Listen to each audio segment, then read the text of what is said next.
High, welcome back to slay fit lifestyle. आज आपण मराठीमध्ये हा व्हिडिओ बनवणार आहेत कारण की आज आपण महाराष्ट्रामध्ये फेमस असलेली ही भाजी बनवणार आहेत। या भाजीसाठी तुम्हाला कढाईमध्ये घ्यायचं आहे तेल, त्याच्यामध्ये टाका जिरे, मोहरी, अद्रक लसूणची पेस्ट, नंतर अनियन, मग त्याच्यामध्ये थोडंसं आपण सॉल्ट टाकू।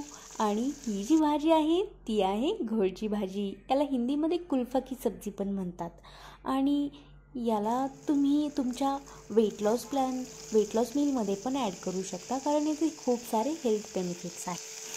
या भाजीमध्ये तुम्हाला व्हिटॅमिन ए, व्हिटॅमिन सी भरपूर प्रमाणात मिळते, आयर्न असते, परत कॅल्शियम, मॅग्नेशियम असे मिनरल्स पण असतात। तुमचा वाईट कोलेस्ट्रॉल पण कमी केला जातो। तुम्ही जर वेट लॉस प्रोग्रामवर असाल तर नक्कीच ही वजन कमी करण्यासाठी ही खूप असं मस्त भाजीचा ऑप्शन आहे।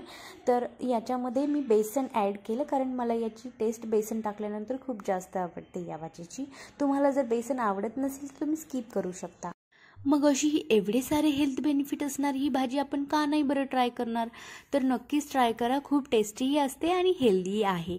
मग आता तुम्ही मार्केटमध्ये ही इझिली अवेलेबलही असते, तुम्ही शोधा आणि नक्की एकदा ट्राय करा। आणि अशाच हेल्दी रेसिपीजसाठी माझ्या चॅनलला सबस्क्राईब करा। Thanks for watching.